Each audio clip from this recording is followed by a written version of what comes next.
Hey there folks, Mark Johnson, tech-snobs.com. Today we're doing a full review of the iPhone 5. This is the AT&T model. Overall, I'll just say it's very impressed with the iPhone. I mean, honestly, if you're an iPhone fan, you'll love this device. If you're not an iPhone fan, you won't. So, that pretty much nips that whole Android versus iPhone thing in the bud. I mean, it's definitely a certain type of user that will like the iPhone. But for the majority of people, this does more than you'll ever need it to do. And honestly, I've been using it exclusively for the past 2 weeks now, and it's definitely, I'll say this off the jump, it's the fastest phone I've used to date as far as speed, fluidity.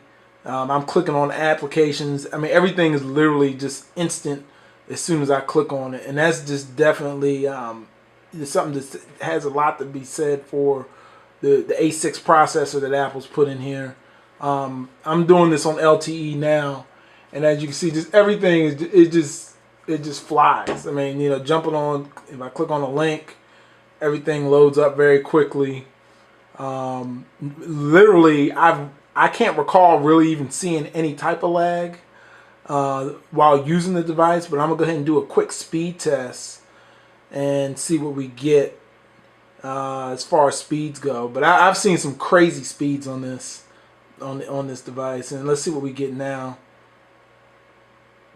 Actually, this is probably like the slowest I've seen it as far as speeds go, and this is still very good. Getting close to 8 megs down and 9 megs up. I'll go and look at some of my results. Show you, I've seen 36 megs, 32, 51, 34. So very fast overall. Some of the highlights of the device, definitely the camera is still very good. One thing that you can definitely show off, like after you click on focus in, I mean, you could take very fast shots, which is definitely very impressive. The fact that you can do that, so that's definitely a cool thing. Another thing you could do with it that kind of makes it stand out, the screen display. It's a 4-inch display. It is 1136 by 640, almost 720p, not quite. But it definitely looks very fabulous when you're looking at it. Very good quality screen. Some other parts of the hardware, you do have the lightning adapter, and I'm gonna go ahead and bring that on camera real quick.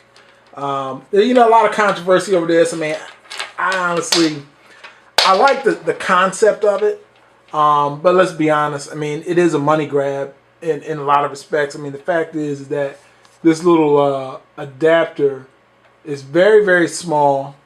The best thing about it is obviously you could plug it in either way, up, or it doesn't matter which way you plug it in, but that's probably the highlight of it. It's not any faster than the old 30 pin. It just allows Apple to use, allows them to make smaller products, because the 30, they don't have to account for the 30 pin adapter. But what I do want to do is show you the differences between that and the micro USB cable, because they're very similar, when you look at them from that aspect. I mean, very similar, in size. So it's pretty sad they couldn't use, a micro SD cable, while doing it, while developing the phone. But, obviously I probably didn't expect them, to use a standard cable anyhow.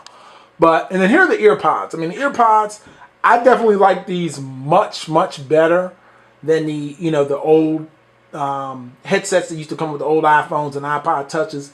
They do fit in my ear. They do sound good, and it's one of those things that you're getting pretty much for free. So I definitely say they're probably the best earbuds as far as not in ear, but on the outside that I've tried for free.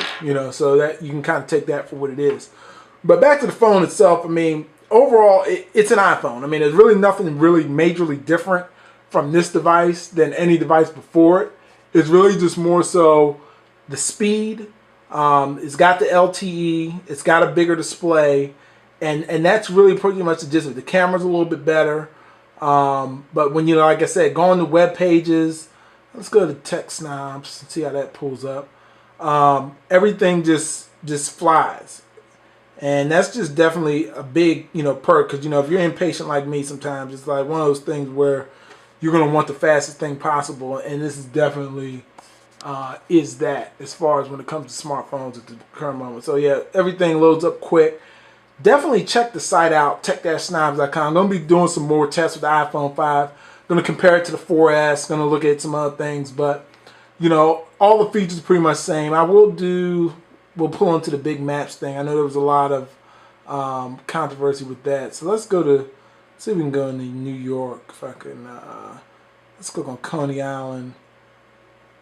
And honestly, I haven't had really many issues with the maps. Now, obviously, there's a lot. I do carry an Android phone as well, so the transit is obviously severely lacking. But I will say, you know, when you do look at these maps and you do the flyover, it's definitely a very cool, you know, 3D feature. You know, so that's definitely, you know, a nice feature overall. So definitely keep that in mind. You know, if you're in the maps, it's a good show off, if anything. So be sure to check out more info. Follow me on Twitter at @TechSnob. Thanks for watching. Take care.